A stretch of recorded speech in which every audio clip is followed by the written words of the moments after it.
स्वागत है आप सभी लोगों का मेरे चैनल साइंस टू टेक्नोलॉजी में। मैं अनुपम विपुल आप सभी लोगों का स्वागत करता हूं आज के शो फ्यूचर फ्राइडे में। आज हम लोग बात करेंगे स्पेस बेस्ड सोलर पावर के बारे में। ये मैंने पहले भी बनाया था लेकिन 4 साल में और अच्छा डेवलपमेंट हुआ तो उसको शेयर करना चाहते हैं। तो बात समझिए कि आइडिया क्या है। तो आइडिया ये है कि रिन्यूएबल एनर्जी इंटरमिटेंट होता है, यानी कि उस पे आप आंख मूंद करके भरोसा नहीं कर सकते। ये ग्राफ है, मतलब आपका सीधा तौर पे देखिए जर्मनी का ग्राफ है। तो इसमें आप देख सकते हैं कि अलग अलग रंग जो है अलग अलग पावर सोर्स दिखा रहा है, जैसे कि विंड हो गया, येलो वाला सन हो गया। तो आप देख सकते हैं कि हम लोग कोल से जो पावर निकालते हैं वो भरोसेमंद, मतलब जितना डिमांड है उसके हिसाब से खपत होता है, उतना ही बनता। सोलर में है कि वो जरूरी नहीं कि जिस टाइम आप चाह रहे हो वो मिल जाए। जैसे कुछ केसेस में आप देखिए कि बम बम मिल रहा है लेकिन कुछ केसेस में नहीं मिल रहा है। तो ये एक बहुत सीरियस समस्या है। एग्जाम्पल करें तो ये थोड़ा पुराना डेटा है लेकिन ये सेंस बहुत अच्छे से एक्सपोज करता है कि ये इसमें दो डेटा सेट दिखाया गया पूरे साल भर का, 2006 से 7 और 2007 से 8। लेकिन आप देख सकते हैं कि दोनों साल का पर महीना का भी मतलब आउटपुट सेम नहीं है, यानी कि किसी महीने में फरवरी में बम आता है, अगले साल फरवरी में कम पावर आता है। तो ये एक बहुत सीरियस बात है। और ये एक ग्राफ दिखा देंगे जो कुछ दिन में विंड फार्म का प्रेडिक्शन जैसे किया जाता है। आजकल प्रेडिक्शन पे काफी मेहनत कर रहे हैं ताकि एटलीस्ट यूजफुल हो सके। तो उसमें आप देख सकते हैं कि विंड की पावर ड्रॉप ऑलमोस्ट 20 मेगावाट तक आ जाता है और जब पीक पे जाता है तो वो 600 के आसपास पहुंचने लगता है। तो ये समझ सकते हैं ये भरोसेमंद नहीं है। सोलर में भी ये दिक्कत है, विंड में भी ये दिक्कत है। तो सब लोग चाहते हैं कि सोलर को स्पेस में डाल दें। वहां पे क्या फायदा होगा? सबसे पहला फायदा वहां वेदर नहीं है, मतलब आंख मूंद करके आप भरोसा कर सकते हो 24/7/365 चल सकता है वो। तो सबसे बड़ा वही बात है। अब बात बनता है कि क्या वो धरती का शैडो में नहीं आएगा। जनरली जियो स्टेशनरी सैटेलाइट भी नहीं आता है शैडो में, लेकिन सिर्फ कुछ इक्विनॉक्सेस में वो, मतलब समझिए थोड़ा देर के लिए, मतलब 60 मिनट तक के लिए, 60 से 70 मिनट तक के लिए वो शैडो से गुजरता है। मतलब एक तो का इक्लिप्स होता है उसके लिए। लेकिन मेजॉरिटी ऑफ टाइम, मतलब कहीं 23 आवर्स तक तो उसको कुछ सोचना ही नहीं है। अभी मेजॉरिटी ऑफ टाइम में वो 24/7 सनलाइट में रहता है। लेकिन अगर आप उस ऑर्बिट को लेते हो, थोड़ा सा टिल्ट मार देते हैं, जियो सिंक्रोनस बन जाएगा। जियो स्टेशनरी की जगह वो जियो सिंक्रोनस बन जाएगा। आप ऐसा उसे एंगल कर सकते हैं कि वो धरती का शैडो में कब भी नहीं जाए, यानी कि पूरा साल भर आपको 24/7/365 सनलाइट मिलता रहे। तो आइडिया यही है कि हम लोगों ने सब चीज़ ट्राई कर लिया, विंड ट्राई कर लिया, विंड का प्रिडिक्शन देख लिया, सोलर ट्राई कर लिया, उसका प्रिडिक्शन हिसाब यही आ रहा है कि ये दोनों अभी भी इंटरमिटेंट है। इसीलिए आप लोग बार बार सुनते हो ना कि हमें एनर्जी स्टोरेज चाहिए। वही है कि जब 600 हो रहा है तो जरूरत से ज़्यादा हो रहा है, और जब 20 हो रहा है तो कुछ है ही नहीं है। तो ये एक सीरियस समस्या, मतलब ये ऐसी बात नहीं कि वो लोग नहीं सपोर्ट कर रहे, नहीं, जेन्युइनली ट्राई करके देख चुके हैं, नहीं उतना अच्छा है जितना हम लोग चाह रहे हैं। तो बात है कि हम लोग यहाँ पे बड़ा चीज की बात कर रहे हैं, यानी कि बड़ा। तो यहाँ पे ये समझिए कि कितना बड़ा बात कर रहे हैं। तो यहाँ पे समझिए कि जो नासा 1970 में रिसर्च कर रहा था, जो चाइना अभी कर रहा है, जो अभी यूएस फिर से रिसर्च कर रहा है, ये सब हम लोग बात है multiple square kilometre surface area का बात कर रहे हैं। ये मतलब नासा का 1970s का था, जिस टाइम स्पेस शटल के बेसिस पे होता हिसाब शुरू से ही आ चुका था कि बहुत बड़ा सरफेस एरिया चाहिए, मतलब बहुत ज़्यादा बड़ा, किलोमीटर बाय किलोमीटर या कई किलोमीटर बाय कई किलोमीटर का एरिया चाहिए, बहुत ज़्यादा। तो यहाँ पे इनका हिसाब है, अभी मतलब नासा के तौर से डॉक्यूमेंटेशन किया गया है, 2 गीगावाट के एक सपोज सैटेलाइट अगर बनाना चाहते हैं तो उसको 2 मेगावाट गीगावाट उन्होंने बना लिया बम बम। उसको माइक्रोवेव से अगर भेजना चाहेंगे तो उनको ट्रांसमीटर, यानी कि जो एंटीना से उतना एनर्जी भेजा जाएगा वो होगा 1.5 किलोमीटर का। ये मैं ट्रांसमीटर की बात कर रहा हूँ। और धरती में आते आते तक उनका मैथमेटिक्स कैसा है कि उनको 6 किलोमीटर का रिसीवर लगाना होगा। और यहाँ पे एक बंदे ने बहुत अच्छा डिस्क्रिप्शन दिया, मैंने नीचे वीडियो भी दे दिया है, कि 6 किलोमीटर सुनने में बहुत बड़ा था, 6 किलोमीटर वाला एरिया। बात है कि उससे ज़्यादा का तो हम लोग सोलर फार्म बना चुके हैं। इंडिया में बहुत सारे फार्म हैं जो ऑलमोस्ट उस साइज़ के हैं, और मतलब जो इंडिया का वर्ल्ड लार्जेस्ट है वो तो ऑलरेडी उससे बड़ा है। तो 6 किलोमीटर उतनी बड़ी बात नहीं है। और वजन के बारे में ये समझिए कि 80,000 टन तक हो जाएगा, यानी कि भरपुष्ट वजन है इसका। कितना भरपुष्ट? आप ये समझिए कि हम लोग जो सबसे भारी चीज़ है जो ये मतलब रखा हुआ है स्पेस में, वो लोअर ऑर्बिट में है, वो 600 टन है, और इसे हम लोग ऑलमोस्ट जियो स्टेशनरी तक ले जाना है 80,000 टन। मतलब बैंड बजा दे। मतलब अगर आप समझिए फाल्कन हैवी से भी करना चाहिए, फाल्कन हैवी समझिए अगर सब चीज़ सही रहा तो 8 टन जियो स्टेशनरी ऑर्बिट पे ले जा पाएगा, या फाल्कन 9 ब्लॉक 5 कर ले तो आपको 8,000 लॉन्च चाहिए। तो समझ लीजिए कि ये बहुत बड़ा चीज़ के बारे में बात कर रहे हैं। क्योंकि ये समझ, जितनी बार भी आप रॉकेट के बारे में सुनते हैं वो जनरली लो अर्थ ऑर्बिट के बारे में बताया जाता है, कि जैसे कि फाल्कन 9 है तो 20 टन है, आपका इलेक्ट्रॉन रॉकेट है तो 250 किलोग्राम है, तो वो लो अर्थ ऑर्बिट है। जियो स्टेशनरी कर देंगे बहुत घट जाएगा। तो ये समझना जरूरी होता है। तो यहाँ पे हम लोग बहुत बड़ा चीज़ के बना, जो मतलब आईएसएस खिलौना लगे जिसके सामने। तो बात करते हैं काम कैसे करेगा। तो काम करने के लिए हिसाब यह है कि इसमें कांच का इस्तेमाल किया जाएगा। और कांच जो है क्यों करेंगे, मतलब मिरर का इस्तेमाल क्यों करेंगे। बात है मिरर से आप फिल्टर कर सकते हो। बोले मिरर से कैसे फिल्टर कर सकते हैं? आप सोचिए अगर रेडिएशन सोर्स है, यानी कि सन है, बम बम भरपुष्ट मामला में मतलब रेडिएशन दे रहा है। अगर आप मिरर लगाते हैं, रेडिएशन जो है जैसे कि इंफ्रारेड है वो रिफ्लेक्ट नहीं हो पाएगा, क्योंकि हर रिफ्लेक्शन के लिए खासतौर का एलिमेंट चाहिए। जैसे कि आप देखेंगे जो भी टेलीस्कोप को बनाया जाता है कि भैया तुम इंफ्रारेड को रिफ्लेक्ट करो, उसे गोल्ड से कोट किया जाता है, क्योंकि इंफ्रारेड उस पर रिफ्लेक्ट होगा।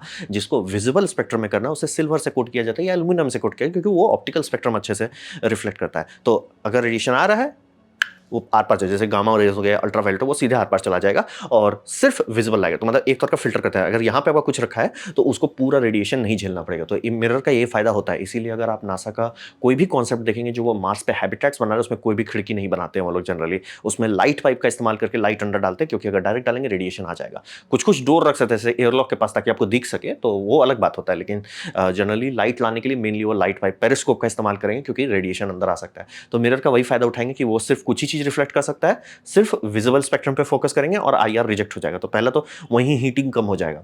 दूसरा, ये फोकस सनलाइट करेंगे। ऐसा क्यों करेंगे? बात है कि जितने अभी हमारे पास मल्टी जंक्शन सोलर सेल्स है, यानी जो आप खरीदते हैं मार्केट में सोलर सेल, जनरली वो सिंगल जंक्शन होता है, सिलिकॉन का एक लेयर रहता है। अब बात है कि उसमें ज़्यादा इफिशियंसी होती नहीं है। मतलब आप रो धो लो, रियल वर्ल्ड में तो 15 ही देता है और मतलब लैब टेस्टिंग में भी 25% तक ही जाता है। लेकिन अगर मल्टी जंक्शन करते हैं, यानी कि जो स्पेक्ट्रम के सारे स्पेक्ट्रम का एनर्जी निकाल सकता है, वो ट्रिपल जंक्शन तक हो सकता है, जिसमें आपको अलग अलग एलिमेंट्स का इस्तेमाल करना पड़ सकता है। उसमें आप अराउंड जो सबसे टॉप है वो 45% इफिशिएंट है, और मतलब रियल वर्ल्ड में जो सैटेलाइट्स मतलब सैटेलाइट केस में यूज़ किया जाता है वो अराउंड 30% तक जाता है, जो कि काफ़ी बड़ा बात है। और 40% वाला जो अगर मास प्रोडक्शन आप करते हैं तो उसका मतलब ये होता है कि जैसे इंडिया का जो सबसे बड़ा फार्म है 2 गीगावाट का, वो सीधे 4 गीगावाट का हो जाएगा और उसमें ये इस्तेमाल करें। लेकिन इसको एक साइड इफेक्ट है कि ये इसको हाई कॉन्सेंट्रेशन लाइट चाहिए, यानी कि अगर आप रेगिस्तान में रखते चलेगा, जैसे जहाँ पे थोड़ा सा भी धुंधला होगा ये काम करना बंद कर देगा। तो आप देख सकते हैं कि इसका स्पेक्ट्रम जो यूज़ है वो सनलाइट से एकदम मैच करता है, लेकिन इंफ्रारेड ये भी नहीं छूना चाहता। तो इंफ्रारेड रिजेक्ट कर दो और इस पे सेल्स पे पूरा से पेनिट्रेशन देने के लिए हाई इंटेंसिटी फोकस करो। तो ये आपको बम एनर्जी एफिशिएंसी देगा। लेकिन हाँ, इसको कूलिंग भी चाहिए, क्योंकि उतना लाइट आप फोकस करेंगे और सिर्फ 46% एफिशिएंट है। मान लीजिए आप 100% इंफ्रारेड रिजेक्ट भी कर दे रहे हो कि सन का इंफ्रारेड नहीं घुस रहा, लेकिन वो लाइट का जो वेस्ट एनर्जी है वो तो सेल्स में डंप होगा ना, तो सेल को कूल भी करना पड़ेगा। और आप सेल्स पे एनर्जी डाल रहे हो, यानी कि जो मिरर स्ट्रक्चर बना हुआ है ऐसा डिजाइन करना होगा कि वो हर समय सोलर पैनल पे लाइट मारे। और ये थोड़ा तिगड़म वाला बात है, इसके लिए बहुत कॉम्प्लेक्स ज्योमेट्री बनानी पड़ेगी, क्योंकि आप ये समझिए कि मतलब सैटेलाइट के नजर से धरती नहीं घूम रहा है, लेकिन सन तो घूम रहा है ना। तो यही समझिए कि इसको ऐसा बनाना है कि वो एक ही जगह पे फोकस करता रहे कंटिन्यूअसली, या तो उनको आईएसएस वाला तिगड़म करना पड़ेगा कि पैनल का पैनल ही घूमता रहे। अब बात है कि उसमें भी एनर्जी लगती है, तो आप डिपेंड हो सकता है। जैसे कि कुछ कुछ डिजाइन में मैं देख रहा हूँ कि बहुत बड़ा पैराबोला डिस्क बना दे रहे हैं, जो हर टाइम हर एंगल से काम करेगा, साइड इफेक्ट बहुत ज्यादा बड़ा हो जाएगा, बहुत ज़्यादा वजन होगा। दूसरा है कि जो मैकेनिकल सिस्टम है वो मतलब सिंपल फ्लैट प्लेन बनाना है, काम करेगा, लेकिन साइड इफेक्ट हो जाएगा कि फ्लैट प्लेन अगर आप बना देते हैं तो उसको ट्रैकिंग के लिए आपको खूब मेहनत करना पड़ेगा। और फिर आपको दो अलग अलग चीज़ होगी, डिश आप ये मतलब जो ट्रांसमीटर है वो फिक्स रहे, क्योंकि वो धरती फिक्स है, धरती उसके नज़र से फिक्स है, तो ट्रांसमीटर फिक्स रहे और ये छत्ता घूमता रहे, जैसे आईएसएस में किया जाता है। तो ये करने का डिज़ाइन है, ये अर्ली फेजेस है, डिज़ाइन है, तो ये कर सकते हो। तो आपके पास दो ऑप्शन है, या तो ऐसा डिज़ाइन बनाइए जिसमें सनलाइट हमेशा रिफ्लेक्ट होता रहे, या मोशन सिस्टम डालिए जैसे आईएसएस में होता है, और इलेक्ट्रिसिटी जो बनेगी उसे आप माइक्रोवेव में बदल के धरती में भेज देंगे। तो ये इसके वर्किंग है, कोर लेवल पे प्रिंसिपल यही है। तो बात करते हैं हकीकत क्या है। हकीकत ये समझिए कि चाइना क्लेम कर रहा है कि 2026 यानी कुछ साल के अंदर ही वो प्रोटोटाइप लॉन्च कर देंगे और डेमो कर लेंगे। डेमो उनका मतलब टारगेट है कि लो अर्थ ऑर्बिट में 400 से 600 किलोमीटर के आसपास में वो लोग टेस्टिंग करेंगे। फिर यूके का रिसर्च पेपर भी किया हुआ है रिसेंटली, मतलब रिसेंट एज इन लाइक 2020 में, और उनका क्लेम है कि अगर सोलर पे पूरा मेहनत किया जाए, स्पेस सोलर पे, तो वो एक्चुअली सस्ता होगा, मतलब एनर्जी जो उससे मिलेगी सस्ता होगा। और यूएस जो है, यूएस 1970 में, ये 1970 का मैं फुटेज दिखा रहा हूँ, 1970 में रिसर्च करा, जो मैंने आपको बताया था स्पेस शटल की एरा में, क्योंकि उस टाइम ऑयल एम्बार्गो हुआ था तो इनकी फट गई थी, तो इन्होंने बोला कि हम सिल लेते हैं, तो सोलर से सिलने की कोशिश कर रहे थे। तो डिज़ाइन में आया कि कुछ बड़ा चाहिए, मतलब स्पेस शटल में उनकी उम्मीद बहुत ज़्यादा थी उस टाइम पे, क्योंकि स्पेस शटल उस टाइम ताज़ा ही लॉन्च था, तो उम्मीद था कि स्पेस शटल बहुत सारा लॉन्च कर पाएगा, मतलब साल में एटलीस्ट 50 लॉन्च कर पाएगा। रियल वर्ल्ड में आते आते हो गया भैया साल में 2 लॉन्च भी हो जाए, बहुत खुशकिस्मत मानिए। तो उनका प्लान कैंसिल कर दिया गया, क्योंकि था ही नहीं कोई, मतलब ऐसा रॉकेट ही नहीं था जो जितना बड़े सपने देख रहे तो ले जा सके। लेकिन उन्होंने फिजिकल टेस्टिंग किया था। जैसे एग्जांपल देखिए, ये एक बहुत बड़ा ट्रांसमीटर जैसे जो माइक्रोवेव ट्रांसमिट कर रहा है, ये एक रेक्टिना है जो रिसीव कर रहा है, और ये दिन में आप टेस्ट कर रहे हो। तो अगर आप सोच लीजिए कि दिन में आपको हैलोजन लैंप दिख रहा है, तो सोच लीजिए कितना एनर्जी इधर से इधर ट्रांसफर कर रहा है। मतलब रियल वर्ल्ड में बना के टेस्टिंग करके जितना कर सकते थे स्मॉल स्केल में, क्योंकि ऐसा नहीं था कि खुला बैंक अकाउंट दिया गया था, मतलब कम पैसे में, मतलब एटलीस्ट टेस्ट तो करो कि किया जा सकता है कि नहीं। तो इनके पास काफी रियल वर्ल्ड डेटा है कि हमने रेक्टिना ऐसे बनाया, मतलब जो माइक्रोवेव को रिसीव करके इलेक्ट्रिसिटी में बदल देता है, उसको बनाया, उससे इतनी एफिशिएंसी या इतना साइड इफेक्ट हुआ, या लॉसेस थे, एटमॉस्फेरिक डिस्टर्बेंस, क्योंकि बहुत चीज़ होता है ना कि पेपर में हर चीज़ काम करता है, रियल वर्ल्ड बनाओ 90% चीज़ काम करना बंद कर देता है। तो वही ये लोग रियल बना के देखे थे, तो इसे वापस खोला जा रहा है, क्योंकि बहुत चीज़ सीख तो गए थे, तो वो सारे फाइल्स को वापस खोला जाता है और नासा वापस दोबारा ढंग से ध्यान दे रहा है। और जापान का भी क्लेम है कि ये लॉन्च कर देंगे जल्दी ही, और इनका भी सपने ऐसे ही है कि बड़े-बड़े रहेंगे वो करेंगे और मतलब ये देख लीजिए जापान का उन्होंने मैप दिया कि 2 जगह पे 2 स्टेशन रखेंगे और आराम से उनको मतलब बिजली का जितना रिक्वायरमेंट है वो हो जाएगा। समुद्र पे उनका रिसीविंग स्टेशन समुद्र में रहेगा और बल्ले-बल्ले उनका काम हो जाएगा। तो ये हकीकत है, अभी किसी के पास भी ये वर्किंग नहीं है। अभी हल्ला बस ज़रूर ये है कि मतलब यूएस नेवी ने मतलब कॉन्ट्रैक्ट दे के या मतलब यूएस आर्मी का कोई डिवीज़न ने एक टेस्टिंग किया है। टेस्टिंग लेकिन बहुत सारी और कंपनी भी कर चुकी है। टेस्टिंग कोई बड़ी बात नहीं है। बता नासा तो मतलब लार्ज स्केल पे टेस्टिंग पे था। तो ऑर्बिट में जाके टेस्टिंग करना उतनी बड़ी बात नहीं क्योंकि कुछ मिलीवाट या वाट ये सब तो अभी भी होता है ना, तभी तो आपका सैटेलाइट फ़ोन काम करता है, तभी तो आपका सैटेलाइट इंटरनेट काम करता है। वो वही चीज़ रहा है। बस बात है कि लार्ज स्केल पे यानी कि मेगावाट में, गीगावाट में बात करें तब बड़ा बात होता है, अभी नहीं। अभी सिर्फ़ एकदम प्रिलिमिनरी स्टेजेज़ है जहाँ पे डिज़ाइन फ़ेज़ पे हैं हम लोग। तो बात करते हैं भविष्य में क्या होने वाला है। तो यहाँ पे ये समझिए कि हकीकत जो है सबसे खतरनाक बात जो ये है कि हमारे पास समय और पैसा दोनों खत्म हो रहा है। ये मैं बार-बार बताता हूँ कि अगर आप समय और पैसा बर्बाद कर देते हैं देश का, कि मान लिया हाइपरलूप के लिए आपने पैसा ज़बरदस्ती को उठा लिया, वो हाइपरलूप बर्बाद हो गया जो कि मुंबई के साथ हुआ और उसके बाद आपका पैसा तो गया, तो अब क्या वहाँ आप हाईवे बना सकते हैं जैसे उनका था कि मुंबई पुणे या मुंबई गोवा जो भी हो, जो भी उनका टारगेट था कि यहाँ से यहाँ कर देंगे। को पैसा नहीं, गवर्नमेंट बोले भैया हम तो डेफिसिट में चले गए, हमारे पास पैसा ही नहीं, खत्म करो, वो प्रोजेक्ट कैंसिल हो जाता है।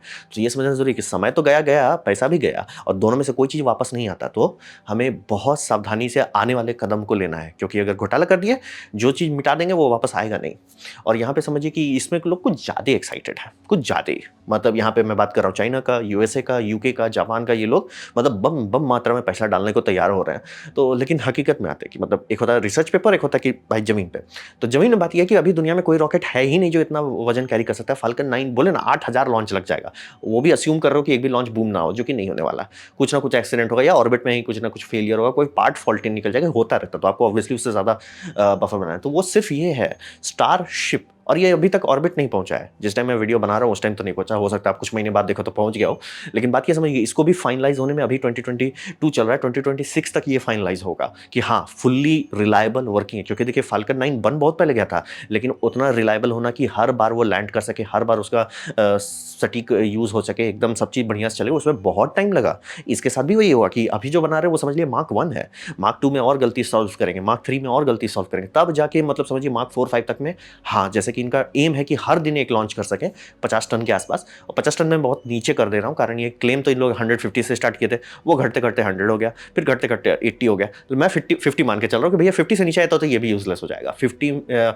और तो बात है कि चाइना क्यों इतना एक्साइटेड है। चाइना का है कि चाइना का लॉन्ग मार्च 8 या 9 बनाने की उनकी कोशिश है, जो कि सैटर्न 5 के साइज का होगा, उसके आसपास का होगा। मतलब डिटेल शेयर नहीं कर रहे दुनिया के साथ, इसलिए एग्जैक्ट नहीं बता सकता, और रीयूजेबल होगा। तो वो शायद कर सकते हैं, तो ये समझना जरूरी है। लेकिन हकीकत में है तो अभी एक रॉकेट है जो मतलब काम स्टार्ट हुआ है और ऐसा कोई और चीज़ नहीं है जो इसके आसपास भी आ सके, और ये भी बहुत छोटा ही है बाय द वे। मतलब इससे भी बड़ा चाहिए। अगर ये 50 टन कर देता है ठीक है, लेकिन अगर आप ऐसा बना लेते हो जो मतलब ऑलमोस्ट यही पावर पे है, लेकिन हाँ भाई डेली मतलब एक लॉन्च हो सकता है और 150 टन कर सकता है, तब बहुत आसान हो जाता है। तो पहला तो हकीकत में यही है कि दुनिया में अभी सिर्फ एक कंपनी है जिसके पास रियूजेबल रॉकेट है, सिर्फ एक, और वो 20 साल से काम कर रहे हैं। अभी तक दूसरों ने कॉपी भी नहीं किया। जो कॉपी कर रहे हैं जो सबसे नज़दीक में है, जैसे कि इलेक्ट्रॉन कंपनी, मतलब रॉकेट लैब, उनकी जो न्यूट्रॉन रॉकेट है उसको भी आने में एटलीस्ट 4 से 5 साल लगेगा। चाइना कॉपी करने के बाद उसको भी एटलीस्ट 4-5 लगेगा। इंडिया को तो छोड़ ही दीजिए। तो हिसाब वही रहता है कि सपने जो सब ऐसे देख रहे हैं, भैया रॉकेट्स कहाँ हैं? आप ठीक है टेक्नोलॉजी हटाइए, रॉकेट कहाँ है आपके पास उसको अंतरिक्ष में ले जाने के लिए? और भी आप जियो स्टेशनरी की बात करो, लो अर्थ ऑर्बिट तो कोई भी पहुंच जाता है, जियो स्टेशनरी कहाँ से पहुंचोगे? तो ये देखिए मेन सबसे बड़ा समस्या यही है कि लिमिट में इसको कौन चीज़ रोक रहा है, यही भैया रॉकेट कहाँ से लाओगे। और दूसरा जो मुझे गुस्सा लगता है कि भैया धरती में जितना सोलर कैपेसिटी है वो अभी हम लोग कंप्लीटली एग्जॉस्ट नहीं किए हैं। यानी कि जैसे ये बात सही है कि सोलर हर जगह नहीं काम करता, ये बात एकदम सही है, लेकिन क्या वो हर जगह हम लोग कवर कर चुके हैं जहाँ काम कर सकता है? जैसे कि डेजर्ट में जैसे इंडिया बना, ये इंडिया का सबसे लार्जेस्ट है, वर्ल्ड का सबसे लार्जेस्ट है, 2 गीगावाट का है। तो क्या यही है बस इंडिया में इतनी जगह? नहीं, इससे बहुत ज़्यादा जगह है, बहुत बहुत बहुत ज़्यादा जगह बचा हुआ है। और मैं ये भी बात नहीं कर रहा हूँ जैसे ये रेगिस्तान है तो रेगिस्तान एक जगह हो गया, जैसे बहुत सारे सेकेंडरी यूज़ वाले लैंड्स को भी हम लोग यूज़ कर सकते हैं जिसमें किसी का नुकसान नहीं हो। जैसे कि आपके जितने भी कनाल्स हैं, कनाल के ऊपर सोलर लगा दीजिए, पानी भी नीचे बचेगा, ऊपर आपको सोलर पैनल भी ठंडा रहेगा, बिजली भी ज़्यादा मिलेगी। कई हज़ार किलोमीटर का जगह उसमें है।